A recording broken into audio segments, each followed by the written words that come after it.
Yuichiro versus Pickle. Sino nga ba ang mas malakas sa dalawang halimaw na karakter na to?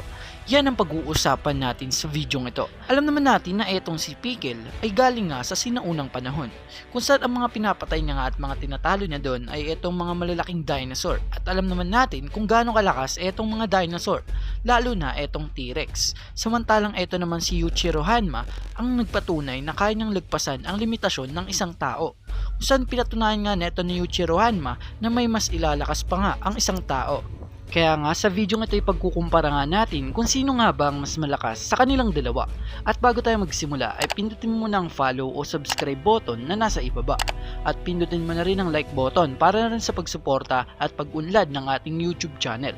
At tara, simulan na natin.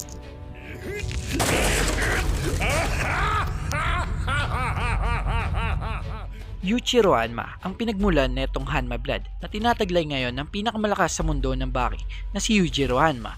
At eto nga rin si Yuichiro Hanma ang kauna-unang tinawag na demonyo dahil nga during World War II ay pinatunayan niya nga na sobrang lakas niya. Dahil nga na makita nila etong si Yuichiro Hanma sa maliit na isla ay pinaulanan nga nila ito ng maraming bala kung saan etong buong isla ay halos malusaw na. Samantalang etong si Yuichiro nang makita nga nila ay wala nga itong galos maski isang tama ng bala. At dun nga rin inubos neto ni Yuichiro Hanma etong mga sundalong pumunta sa kinatatayuan niyang isla.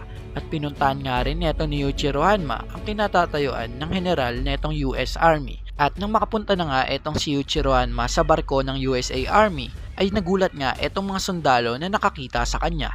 Dahil nga pinakita na nga neto ni Yuichiro etong demon back niya at tinawag na nga siyang demonyo. At nang ibinato na nga neto ni Yuichiro Hanma ang general ng USA Army ay bumaon nga ang ulo neto sa barko. At eto nga rin si Yuichiro Hanma ay nagtataglay ng dalawang pinakamalakas na teknik dito sa mundo ng Baki. At eto nga ang dress pati nga etong demon back na pag pinagsama nga ito ay halimaw talaga.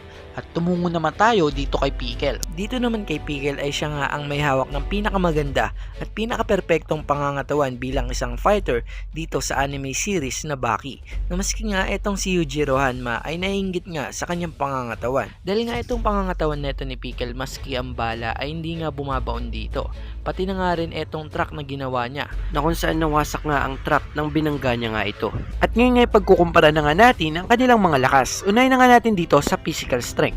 Pagdating sa physical strength ay masasabi kong mas malakas pa rin etong si Pickle. Dahil nga galing siya sa sinaunang panahon at kahit advanced na nga etong mga technique neto ni Yuichiro Hanma ay masasabi kong kay Pickle pa rin. Dahil nga lahat ng umarang dito kay Pickle ay winawasak niya.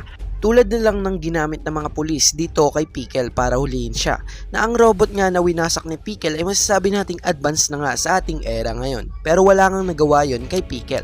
Kaya nga masasabi ko dito sa physical strength ay mas malakas nga etong si Pickle kesa kay Yuichiro Hanma.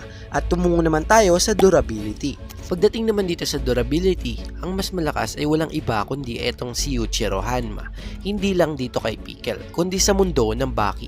Dahil nga etong si Yuichiro Hanma ay nagtataglay nga ng kakaibang pangangatawan at sobrang lakas nito. Pero alam din naman natin na etong pangangatawan ni Pickle ay sobrang lakas nga ng durability. Dahil nga galing siya sa sinaunang panahon at sobrang hirap nga neto sugatan. Maski nga etong truck na binangga niya ay wala nga siyang nakuwang galos dito. Pero ibahin nyo nga etong pangangatawan neto ni Yuichiro Hanma. Dahil nga etong pangangatawan neto ni Yuichiro Hanma ay kakaiba talaga at masasabi nating overpower.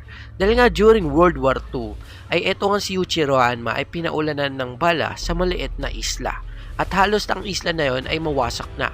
Pero nang magpakita nga siya sa mga sundalo ay wala nga siyang nakuwang galos o sugat dito.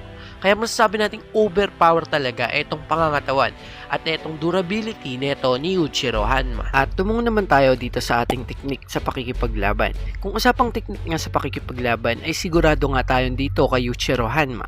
Dahil tulad ng nabanggit ko kanina, etong si Yuichiro Hanma ay nagtataglay nga ng hindi pangkaraniwang teknik sa pakikipaglaban.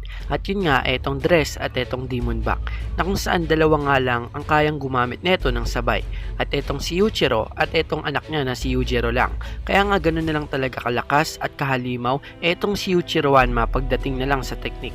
At hindi pa nga natin sure kung ano pa nga ang mga iba't ibang teknik na kaya niyang gawin. At tumungo naman tayo dito sa Battle IQ. Pagdating naman dito sa Battle IQ ay sigurado akong dito o kay Yuichiro Hanma. Alam naman natin na itong mga Hanma Blood ay nagtataglay nga ng mga matataas na IQ pagdating sa pakikipaglaban. Lalo na itong si Baki Hanma na kung saan nalusutan niya na nga at malalagpasan niya na ang kanyang ama na si Yujiro Hanma. Pero alam pa rin naman natin na sobrang lakas pa rin neto ni Yujiro na kung saan mataas din ang battle IQ neto. At ito rin si Jack Hanma na kung saan nalusutan nga lang siya neto ni Pickle. Pero masasabi kong mataas pa rin ang battle IQ neto ni Jack Hanma. Pero pagdating nga doon, etong si Yuichiro Hanma, ang masasabi kong mas mataas pa rin ang battle IQ kaysa kay Pickle. Dahil nga etong si Yuichiro Hanma ay masasabi kong matalino, mautak at sigurado sa mga atake niya. At sigurado ako na naanalisa na nga neto ni Yuichiro Hanma etong laban neto ni Baki at neto ng kanyang ama na si Yujiro, na kung saan kaya nga talunin neto ni Baki etong kanyang ama na si Yujiro Hanma. Kaya masasabi kong matalino at mautak etong si Yuichiro Hanma at sa kanya nga etong battle IQ. Kaya nga pag nagtapat nga o naglaban etong si Yuichiro at etong si Pickle, ay ang mananalo para sa akin ay etong si Yuichiro Hanma. Dahil nga nagtataglay ito ng pinakamalakas na durability dito sa anime series na Baki. At hindi lang yon, na kung saan malakas nga rin ang kanyang physical strength, ngunit mas mataas nga lang etong kay Pickle. At kahit perpekto nga ang pangangatawan neto ni Pickle sa pakikipaglaban, ay etong si Yuichiro Hanma ay panalo pa rin dito sa IQ at dito nga rin sa mga technique na kung saan mabubugbog nga etong si Pickle pagdating sa laban.